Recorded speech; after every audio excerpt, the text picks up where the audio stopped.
Nobody tells you what happens when the money runs out. They tell you about the ribbons, they tell you about qualifying for indoors, they tell you about the next division, the next horse, the next trainer, and the next opportunity that could change everything. They tell you your child has talent, that she has something special, and with the right horse, the right program, and just a little bit more time, she could really go somewhere. And sometimes that is true. In fact, a lot of times that is true. But nobody tells you what happens when the family can no longer afford to keep going. Nobody talks about the parents who quietly empty their savings, the second mortgage, the college fund that pays for one more season, or a business that was never started because every available dollar went towards keeping the dream alive.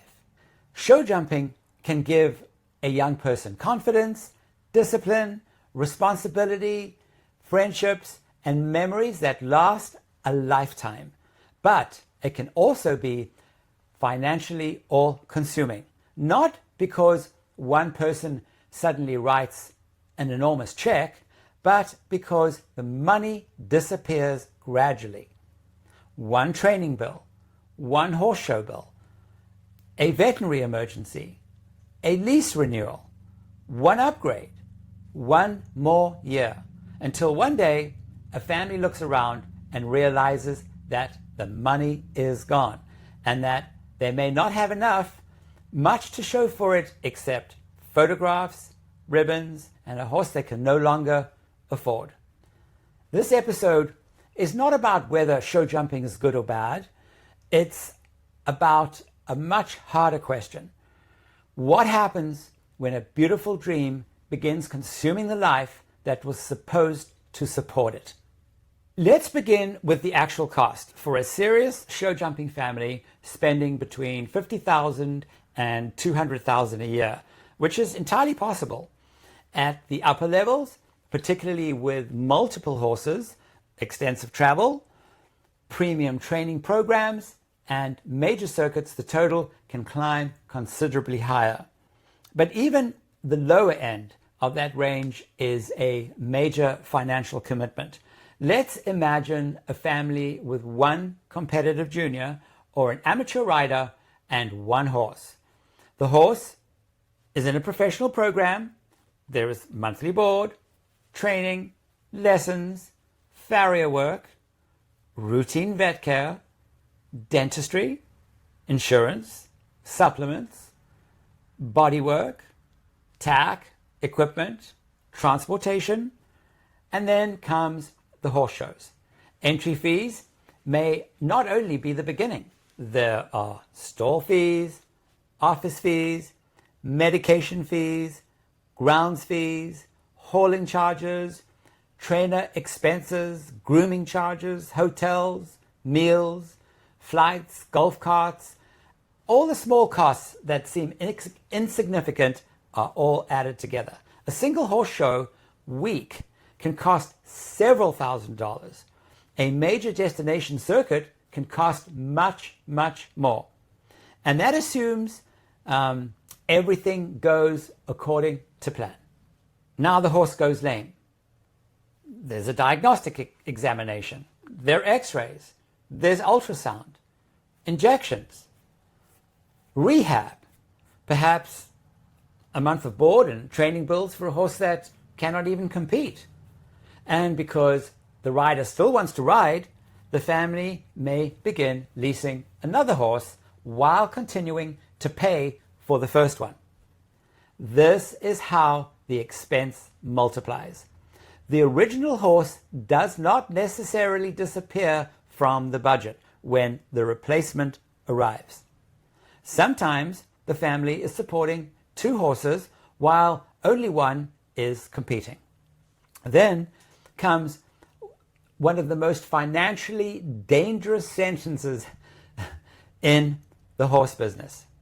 Your child has outgrown this horse. And perhaps the horse cannot jump the larger classes. Perhaps the rider wants to move from children's jumpers into the bigger children's classes, or it's moving from children's to juniors. Perhaps the current horse is super safe and honest, but not competitive enough. And the family is told that the rider needs something with a lot more scope, more experience, and a better record. And suddenly, the next horse may cost $100,000, $250,000, $500,000, or even more. Not every family pays these numbers. Not every rider needs a horse at that level. But within competitive show jumping, the pressure to upgrade can be absolutely relentless. Because once the family has already invested several years and hundreds of thousands of dollars, stopping can feel like throwing everything away.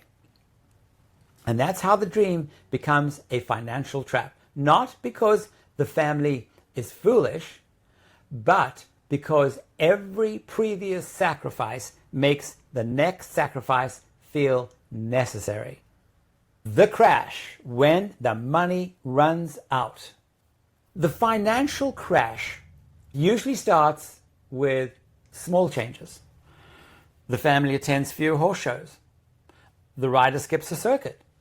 The horse is offered for lease. The parents begin saying, maybe next season. Bills are paid late. And then, credit card balances begin carrying over. The family also starts selling things that they never expected to sell. And eventually, someone has to say the words that nobody wants to hear. We can't do this anymore. For a rider, it can feel like losing an identity. This may be a young person who spent every afternoon at the barn, every weekend at a horse show, every school holiday competing. Her closest friends are riders. Her social world is the barn. Her future plans may have been built around horses. And now suddenly, it all stops. Not because she lost interest, not because she lacked talent, not because she did anything wrong. It stops because the family's money has run out. And that can leave a very deep emotional wound. The rider may feel that her parents have failed her. The parents may feel that they have sacrificed everything and were still unable to provide enough. One parent may blame the trainer. Another may blame the sport. A husband may quietly resent the money that's just disappeared. A wife may feel guilty for encouraging the dream. Brothers and sisters may wonder why so much of the family's money, time, and attention went to one child's riding career. These conversations do not happen beside the show ring. They happen late at night, at the kitchen table, in the car driving home, or years later after the horses are gone. And there's another difficult reality. When a family needs to leave the sport quickly, the horse may have to be sold in a week. It's a weak market. Everything's under financial pressure. The horse appeared to be worth $200,000 when the family bought it initially. It's not going to bring anything close to that now that they've had to sell. The horse may have developed a veterinary issue. Its competition record has changed, maybe not so good. The market has softened, or potential buyers may simply know that the family needs to move on and need to move out quickly. The family then experiences two losses. First, the money spent maintaining the dream, and second, the loss of the asset they believed might eventually recover part of that money. A horse can be enormously valuable, but it's not a guaranteed investment. It can get hurt, it can lose form, its suitability can change, its value depends on health, performance, reputation, market demand, and finding the right buyer at the right moment. When the money runs out, time is no longer on the seller's side. The opportunity cost. What the money could have built. Now we come to the cost that almost never appears on a horse show invoice. Economists call it opportunity cost, and that simply means that what you gave up by chasing to spend the money in one place instead of another. Suppose a family spends $100,000 a year on a competitive riding program. Over 5 years, that's $500,000. Over 10 years, that's $1 million. And that is before considering what the money might have earned if it had been invested, or what it might have created if it had been used differently. The money might have helped purchase a home. It might have funded a college education. It might have paid off some serious debt. It might have launched a family business. It might have built a retirement account. It might have allowed one parent to stop working so much. It might have created security or breathing room, or simply the freedom to say no when life became difficult. Instead, it was spent on an experience. Now, an experience can be extraordinarily valuable. A childhood is not a financial spreadsheet. A horse can teach lessons that cannot be measured in dollars, but families need to understand what they are exchanging, because there is a major difference between saying, we can afford this, and saying, we can continue paying for this as long as nothing goes wrong. And those are not the same thing. If the riding program depends on the family avoiding illness, job loss, business failure, divorce, veterinary emergencies, or economic downturns, then the program may not be truly affordable. It may simply be surviving on perfect conditions. And as you know, perfect conditions rarely last forever. There is also the opportunity cost of time. Parents spend thousands of hours driving to lessons, to horse shows. They miss weekends, family gatherings, vacations, business opportunities, and other children's activities. The rider herself or himself may give up a lot of school events, friendships, relationships, and other career opportunities. Again, those sacrifices may be worth making, but they should be acknowledged, because a sacrifice that is openly chosen can become a source of pride. A sacrifice that is never discussed can eventually become resentment. The emotional debt nobody talks about. Financial debt appears on a statement. Emotional debt does not. It remains inside the family, and it can sound like this. We gave you everything. I never asked you to spend that much. You said I could make it. You were the one who wanted this. I gave up my retirement for your riding. I gave up my childhood trying to make you proud.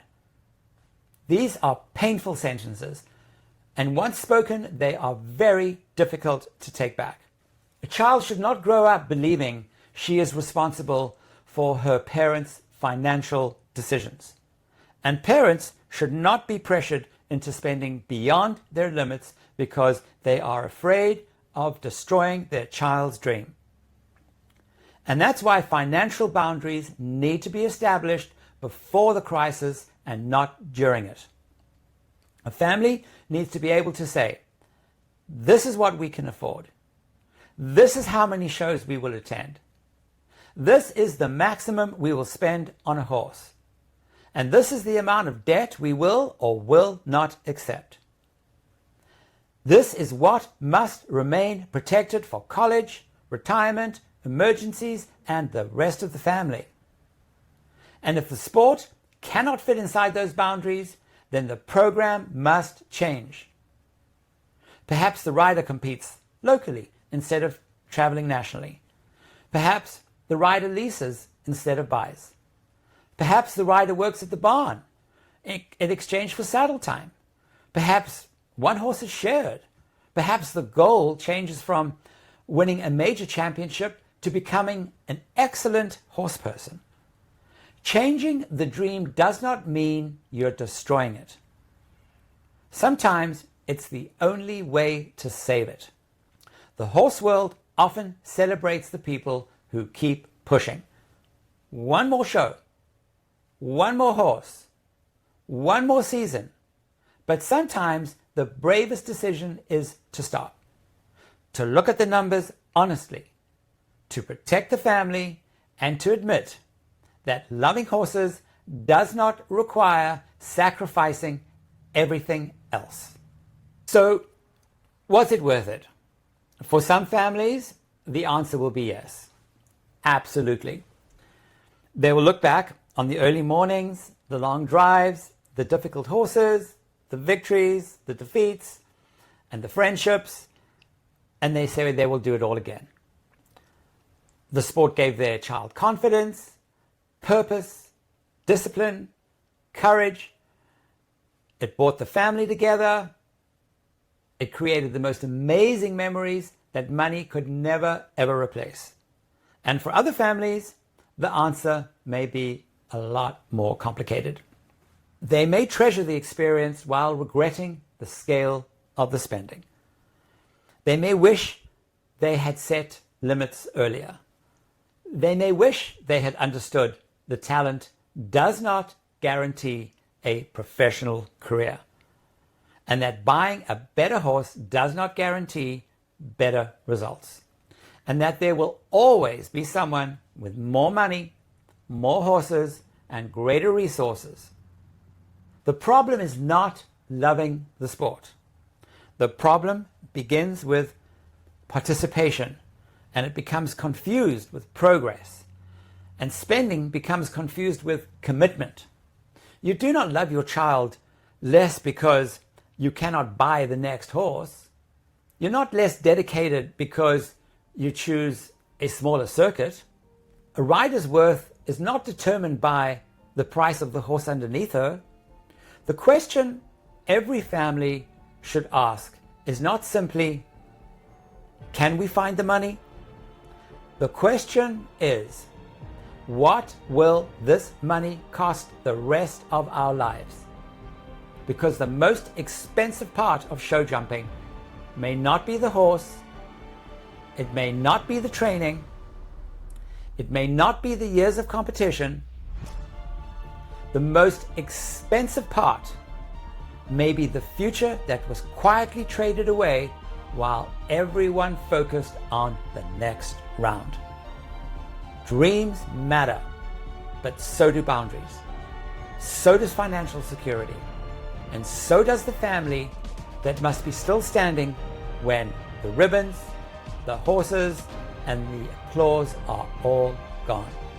A dream should add something to your life.